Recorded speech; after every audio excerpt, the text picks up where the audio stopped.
Hello বন্ধুরা, তোমার সকলকে স্বাগতম তোমাদেরই চ্যানেল ডাব্লিউবি প্রাইভেট টিউশনে। আজকের এই ভিডিওতে আমরা মাধ্যমিক টেস্ট পেপার 2024-25 পর্ষদ প্রদত্ত যে তোমাদের টেস্ট পেপার স্কুল থেকে দেওয়া হয়েছে, এই টেস্ট পেপারের আমরা 396 নম্বর পেজে যে অঙ্কের প্রশ্নপত্র রয়েছে, এই প্রশ্নপত্রের 1-এর, 2-এর এবং 3-এর দাগের প্রশ্নের উত্তর নিয়ে আজকের এই ভিডিওতে আলোচনা করব। তো চলো ভিডিও শুরু করা যাক। দেখো 1-এর দাগের প্রশ্ন কি বলছে, নিম্নলিখিত প্রশ্নগুলি থেকে সঠিক উত্তরটি নির্বাচন করো। 1-1, বার্ষিক 8% সরল সুদের হারে কোনো মূলধনের n বছরের মোট সুদ PNR/25 টাকা হলে মূলধনের পরিমাণ কত? দেখো সুদের হার 8%, মূলধন P সমান হচ্ছে x টাকা, লিখে দেবে এখানে পাশে ধরি, আর সময় T সমান হচ্ছে n বছর, আর সুদ I সমান হচ্ছে PNR/25। আমরা কি জানি I = PRT/100, তাহলে I এর জায়গায় বসাবো PNR/25 = P মানে হচ্ছে কত ধরেছি x, R মানে হচ্ছে R, আর T মানে হচ্ছে n/100। এখানে দেখো n কাটলো আর R কাটলো, তাহলে এখান থেকে 25 কাটলে 4×25 = 100, তাহলে x = কোনাকুনি গুণ করলে হবে 4RP, 4P, উত্তর হবে 4P। দেখো অপশন নাম্বার বি এতে সঠিক উত্তর রয়েছে 4P টাকা। নেক্সট প্রশ্ন দেখো, পরেরটা 2-এরটা বলছে √125 থেকে √5 বিয়োগ করলে বিয়োগফল কত হবে? দেখো √25 - √5, এটাকে আমরা ভেঙে নেব। 5×5 125কে 5 ভাগ করলে 25, 5×5 25, তা 3টে 5 হচ্ছে, তাহলে এখান থেকে দেখো 125 জায়গায় 3টে 5 লিখবো, 5×5×5, এই দুটোর জন্য একটা 5 বেরিয়ে গেল, একটা 5 রয়ে গেল, 5√5, আর এখানে হচ্ছে √5 রয়ে গেল। এখানে কিছু যেমন 1 আছে, তাহলে 5টা √5 থেকে একটা √5 বাদ গেলে 4টে √5 হয়, তাহলে 4√5 হবে। কিন্তু দেখো এখানে অপশান কিন্তু 4√5 নেই, তাহলে আমরা এটাকে দেখো একটু কি করব। দেখো কোনো সংখ্যা যদি রুট থেকে বাইরে যায়, তাহলে দুটোর জন্য একটা যায়, তাহলে একইভাবে যদি আমরা বাইরের সংখ্যাকে ভিতরে ঢোকাবো, তাহলে কি করব, তাহলে এর দ্বিগুণ ঢুকবে, মানে এর স্কোয়ার ঢুকবে। 4কে আমরা যদি ভেতরে করি, তাহলে 4 স্কোয়ার মানে 4×4 = 16 ঢুকবে এটা, তাহলে কি হবে 5×16 = 80, √80 উত্তর। দেখো এটা এবার মিলে গেছে, সঠিক উত্তর অপশন নাম্বার এ, √80। নেক্সট প্রশ্ন পরেরটা বলছে, দেখো দুটি ভিন্ন এক কেন্দ্রীয় বৃত্তের স্পর্শক সংখ্যা কত? দেখো দুটো ভিন্ন, একটা কেন্দ্র একই, তাহলে এটা এর স্পর্শক কটা হবে? 0 হবে, কোনো স্পর্শকই হবে না, কোনো স্পর্শক অঙ্কন করা যাবে না, অপশন নাম্বার এ 0। নেক্সট প্রশ্ন বলছে 4-এরটা, থিটা ধনাত্মক সূক্ষ্মকোণ হলে এই সম্পর্কগুলোর মধ্যে কোনটা হবে?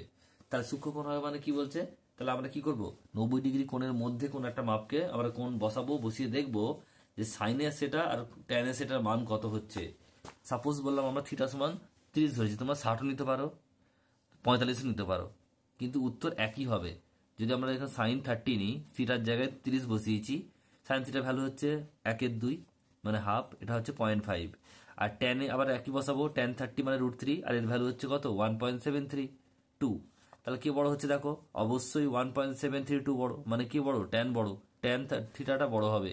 তাহলে এখানে দেখো অপশন কোনটা হবে? অপশন নাম্বার এ সঠিক উত্তর হবে। আশা করি সবাই বলতে পারলাম।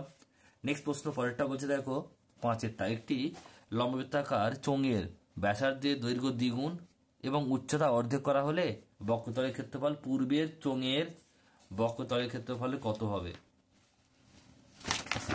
দেখো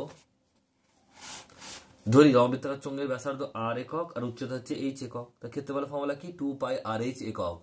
এবারে এখন দেখো ব্যাসার্ধটা কি হয়েছে? দ্বিগুণ হয়েছে, মানে 2r হয়েছে, ব্যাসার্ধটা দ্বিগুণ হয়েছে আর উচ্চতাটা অর্ধেক হয়েছে, মানে h/2 হয়েছে একক।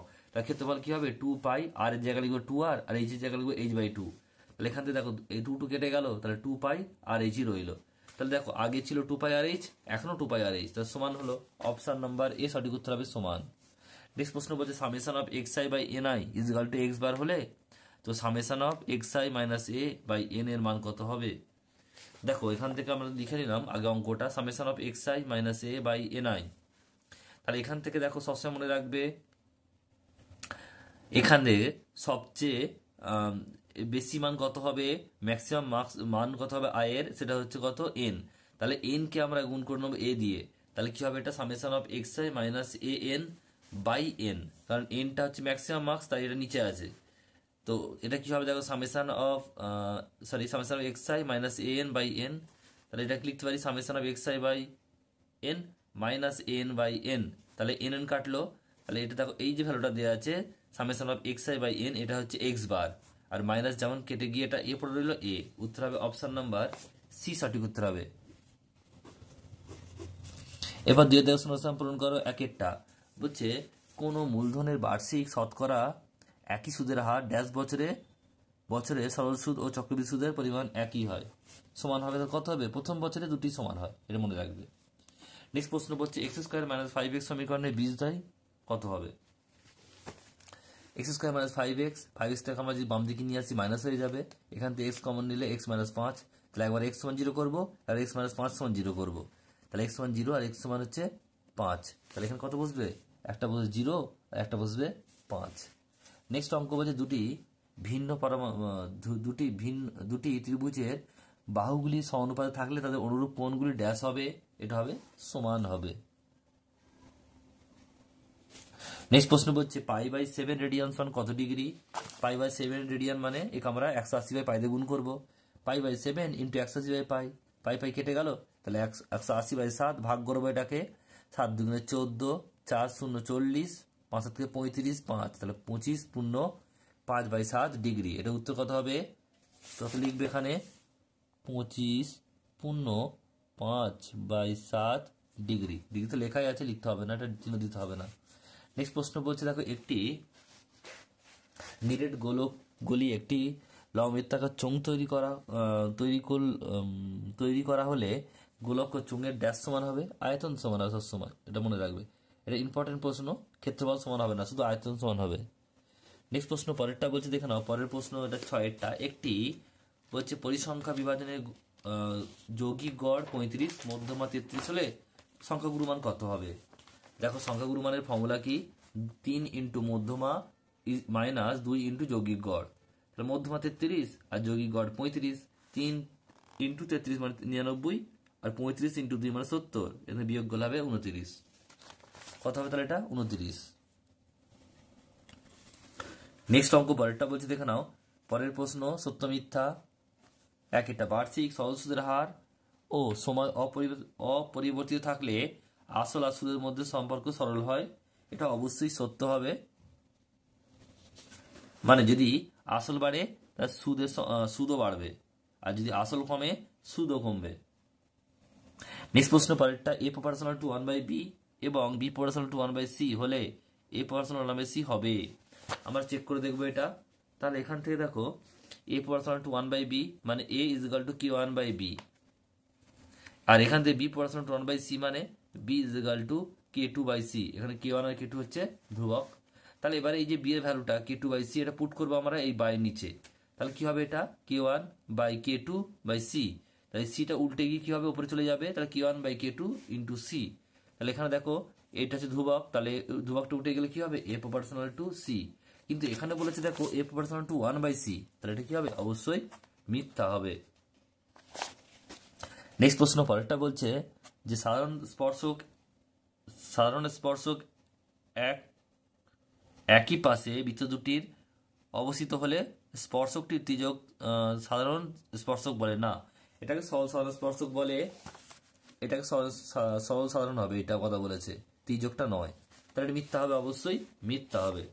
নেক্সট প্রশ্ন পরেরটা বলছে sec theta plus tan theta equal to half হলে sec theta minus tan theta equal to 2 হবে, তো আমরা কি জানি, আমরা জানি sec square theta minus tan square theta equal to 1, তাহলে এটা A square minus B square formula, sec theta plus tan theta এটা into sec theta minus tan theta equal to 1, এবার দেখো মাইনাসের ভ্যালুটা প্লাসের ভ্যালুটা দেওয়া আছে হাফ আর মাইনাসের ভ্যালুটা বের করতে হবে, sec theta minus tan theta into half is equal to 1, এটা কোনাকুনি গুণ হয়ে কি হয়ে যাবে sec theta minus tan theta is equal to 2, এটা হচ্ছে সত্য, 2 বলেছে 2 বেরিয়েছে, সত্য হবে।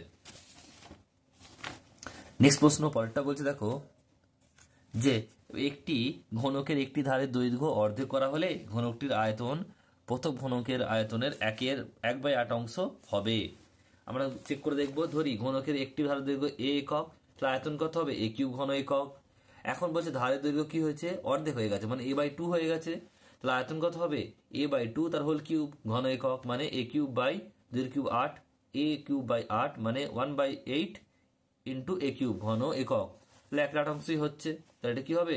অবশ্যই সত্য হবে।